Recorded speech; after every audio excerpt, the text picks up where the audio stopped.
Welcome back to the Library Wonder.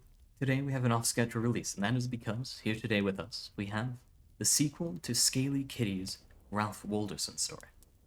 Now, without further ado, let's open this book and see what it's about.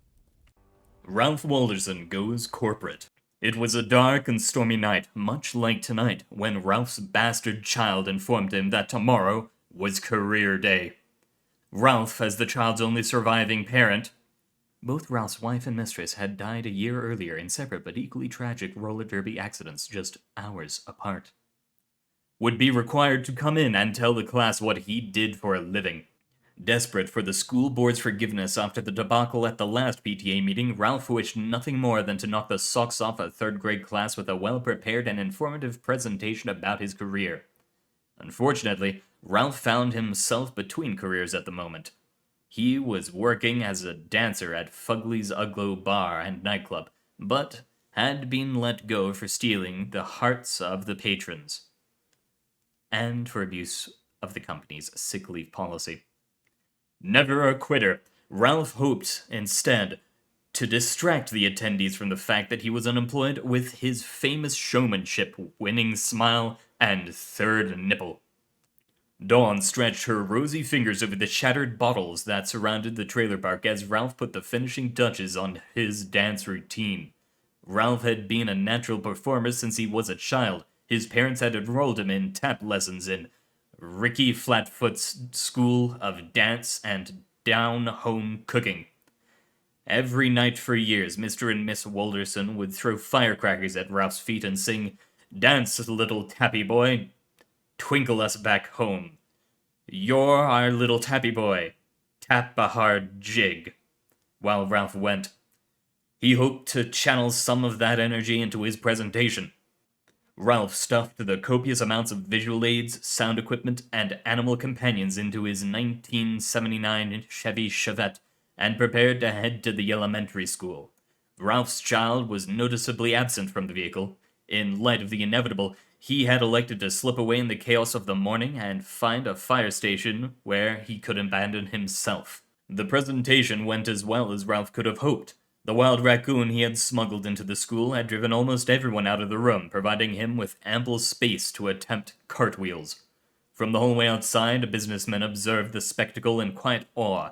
He was attending career day as part of a child support arrangement, but his daughter had fled in the chaos. Rather than tending to her annual bites, he approached Ralph with a job offer. His company was in need of a PR stunt to distract from the recent news that the company made use of child labor in its lithium mines.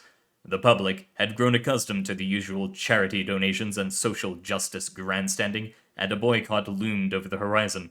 The board of directors needed something so ludicrous, so absurdly impractical, that the American people would forget all about their horrendous human rights violations.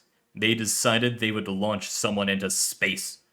That would be enough to make people forget. Ralph seemed just the man for the job.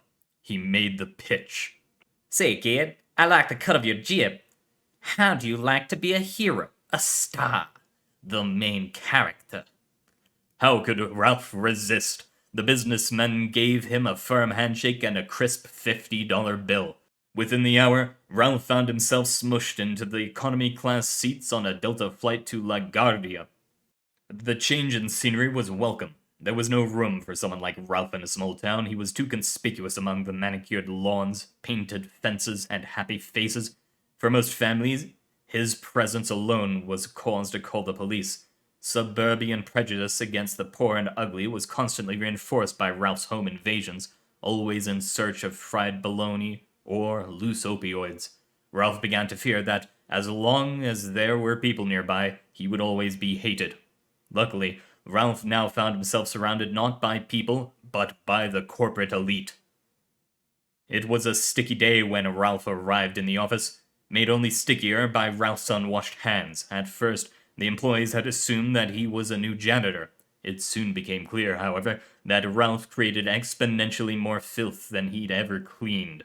He oozed foulness. Any bathroom he used became instantly and irrevocably dysfunctional. Any furniture he sat on became so severely stained that it had to be reupholstered or discarded.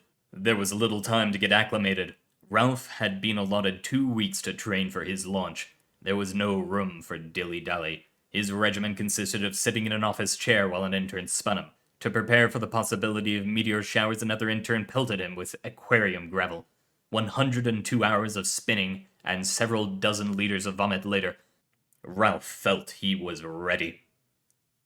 Ralph was not ready. To his shock, initial G-force from takeoff far exceeded what the intern had been capable of producing on an office chair. 2 weeks had been allotted for the construction of the shuttle, and the vessel seemed as ill-prepared as Ralph himself. The entire cabin shook, and Ralph gripped the metal bar in front of him, the only safety measure provided. His strength failed him, as he had eaten nothing but aquarium gravel for weeks, and he was thrown to the back of the cabin and knocked unconscious. When he awoke, the shuttle had entered orbit, and he felt the weightlessness of space. Ralph moved about the shuttle truly free for the first time in his life. There were no longer any warrants for his arrest, restraining orders, alimony payments, bond officers, or IRS agents haunting him. He basked in the moment until a voice cracked over the radio, a reminder of his responsibilities. His superiors had prepared a speech for him to deliver, nationally televised and broadcasted to every home in America. In the chaos of the launch, the papers containing the speech had been scattered across the cabin. Ralph did his best to collect them. He prepared the broadcast and began reading from the jumbled pile of paper. Hello, from the dear folks here at Fuck Corp. We just want to say, oh whoops, we used a little child labor in a mine. Happens to the best of us, right? Don't worry. We might keep doing it, but we promise you won't hear about it. We're making a commitment to you to kill any journalists who publish our wrongdoings. Again, from the bottom of our hearts. Whoops. The eyes of the nation were upon him. His message reached to the ears of Americans young and old, who collectively heaved a sigh of relief. They were tired of pretending to care about atrocities in other parts of the world. The nightmare was over, and they could go back to watching football and pretending things were okay. Ralph wasn't finished. All of America was watching, and he had one last statement to make, his final obligation to his employer.